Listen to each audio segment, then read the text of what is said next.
Ciao Juventini of the world, my name is Giuseppe, welcome back on the channel. Today we start with a good news because luckily nothing serious for Dusan Vlahovic. I did a test yesterday in the J medical, luckily. Thank you, because we need Dusan Vlahovic. How long will he miss? How many games will he miss? When can he be back on the bench? We'll go towards all the details for Dusan Vlahovic. Also speaking and starting preparing Milan Juve, a big game that a lot of people are also considering the real derby d'Italia. And then of course the last part of this video, but I think half of the video, will go towards Mercato with two names that we didn't mention that much here on the channel that could possibly reinforce Juventus in January. Defender, strikers, two beautiful names. How realistic are they? Yes or no? We go towards all the detail in today's video, but I'm asking you, if you didn't yet, to put a maximum of like, this is the basic. Then, if you trust the channel enough to entertain and inform you about our beloved Juventus, subscribe to the channel, comment to beat the algorithm. Now that we did the basic, I think it's time to start with the good news, the one of Dusan Vlahovic that we spoke a lot in recent days. The words post-Switzerland against Serbia. Then, of course, Serbia against Denmark with that injury, with him going out of the field, where some of us were even worried about long-term injury, because when you're keeping with your left hand, you're tight, and then you're showing that gesture with your right hand, it's never a good sign. Luckily, yesterday he went to the J medical and they ruled out, or at least the test, they ruled out injuries, and his conditions will be monitored day by day. When they are saying they ruled out injuries, they mean there is no lesion, no big lesion, no small lesion. So we rule out really big problems for Dusan, but that doesn't mean that he has nothing, because he really felt a muscle discomfort, which means now that Juventus will monitor it day by day. What does that mean? Everything and nothing. We know it. We have some players like that will be monitored day by day, and then we don't see them anymore for 2 months. In the case of Dusan Vlahovic, we can nearly certainly say that he will miss the game Milan-Juve, 99.99%. Guys, I spoke with some people, they told me forget about Milan-Juve for Dusan Vlahovic, but he will try to be there again, Aston Villa in Birmingham, even if we really listen to the voices. Also that game he will miss it too, probably being back at least on the bench for the next game of Serie A. So luckily he will miss only 2 games, which is doable, because we have a lot of games to play in the month of November, December. I think until January it's 9 games before going to Saudi Arabia to play the Supercoppa on the 3rd of January. That will be the 10th game from now on. So we play every 3 days. Without Dusan Vlahovic, it would have been a huge, big problem. I think the mission of the one that will replace him in the next 2, maximum 3 games will be to stick there on top of the ranking of Serie A, because that's the moment where we are playing everything. That's really the moment where we are playing everything, because if you lose some points against Milan, against Lecce, waiting for Dusan Vlahovic, the ranking can look totally different in 2-3 games from now on. So we need to stick there on top. Even if it's a dirty game, if it's a known goal from other players, from the opponent team, we need to stick there. That's one. And then also grabbing the 3 points against Aston Villa, that last time lost in Bruges. Look, it's the moment to do it, because then there are also big difficult games at Manchester City, Bruges that won against Aston Villa. There is Benfica that we will speak about in the end of the video. Speaking about transfer market, calcio mercato is crazy. Well, we need to pay attention to make the maximum of points. In the next 2 games, that's what Juventus needs to do. Luckily, because Dusan Vlahovic will miss, but 3 offensive players, they did quite well with the national team, that now, luckily, it's over. Koopmeiners that scored, and he unlocked his season, because this season he didn't score yet, but he scored against Hungary. He scored a header, grande, Coop. Hopefully he can now find continuity with the goals, also scoring his first goal with the Bianconeri. And then, of course, we count on Kenan Yildiz, that is finishing on the first page of Corriere dello Sport, sulle spalle di Yildiz, on the shoulders of Yildiz. Corriere is going with a lot of responsibility for our number 10, giving him all the weight of Juve, carrying Juve to bring them to victory against Milan and against Aston Villa. Probably it's a bit too much, because again I just mentioned Koopmeiners, but there are other players that can carry that Juve in the next few games. But of course we are counting a lot on Kenan Yildiz, that did extremely well yesterday with Turkey, even if they lost 3-1. I watched the entirety of the game yesterday, because when I was zapping and watching at the national anthems of Turkey, I was watching in the background the field. When I watched the field in Montenegro, my friends, I was praying. I was really praying. I said, that field with that weather, because it was raining dogs, it was a total disaster. The entire game I was really stressing, not for Turkey having the 3 points, because I'm not Turkish, so I don't care in a way. I would be happy for Yildiz, of course, but I don't care that much. But I was really scared for the injury. The injury that was around the corners, probably also because I was still thinking about Dusan Vlahovic, but the field was a disaster. How did he play? He did play well, actually.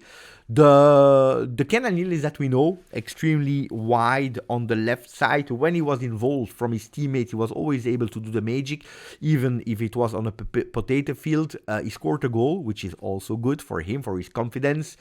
So good. Koopmeiners and Yildiz were the last 2 European players to play, because Danilo was still playing in Brazil.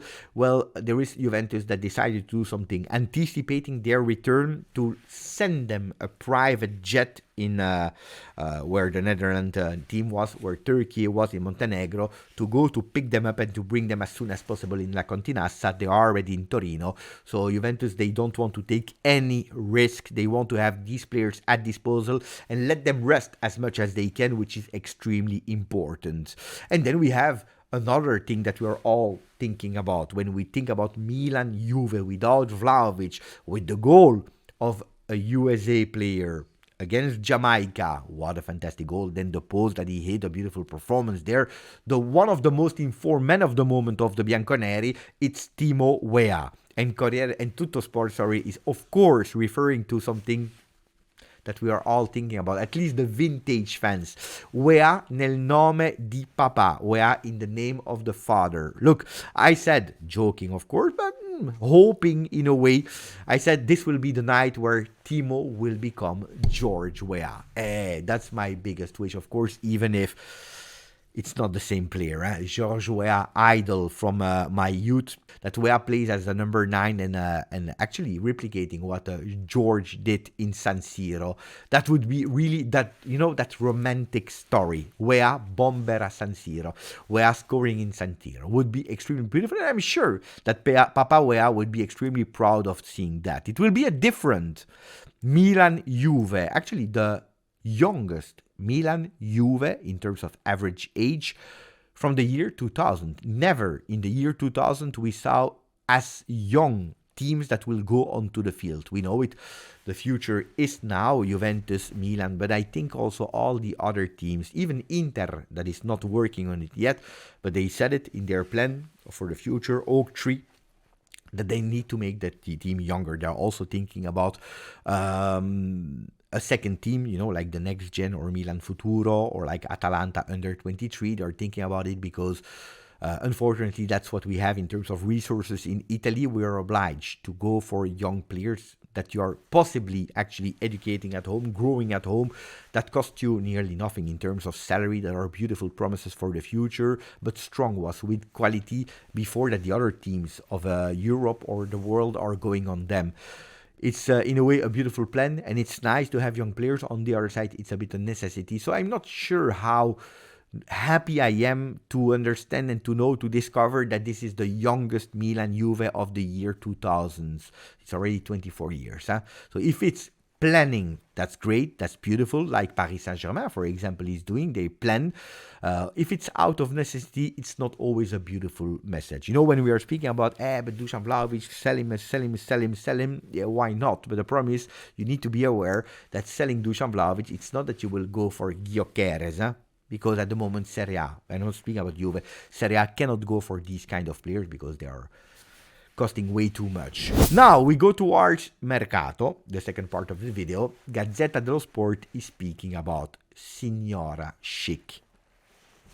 Schick old lady, beautiful old lady with the club that is convinced. Now they are obliged in January to go for a striker. This is what Gazzetta dello Sport is telling us. On top of 2 defenders, Juventus will look for a striker. Look, a lot of things changed recently. If Juventus had one target for January, and it was an offensive player, After the injury of Bremer, they changed their plan, going with, okay, we need to go 50-50. But the priority, the big money, if we need to spend for a player, it is for the defender. And in a second priority is the striker. We'll find someone, but let's not exaggerate.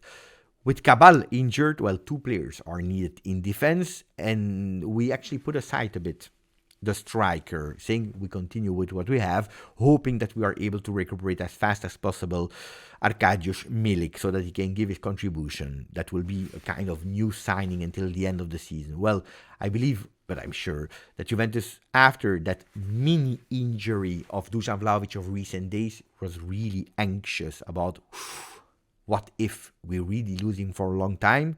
And we understand also that he's playing every single game from the start. It's a player that could possibly have an injury if he continues to play like that.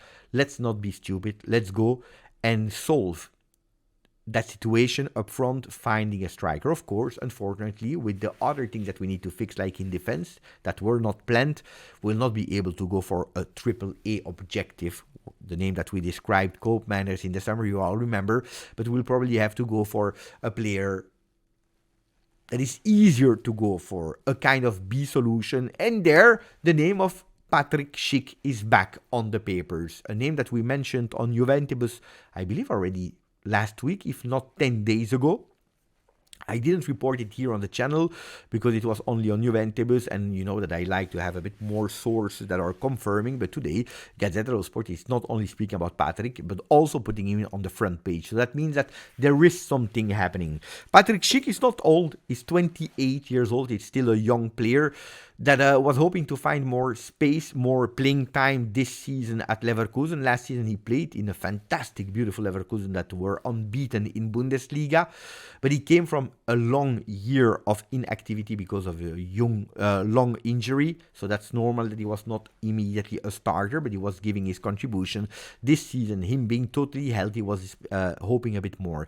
He didn't play that much from the start, so it's a player that expect to play a bit more.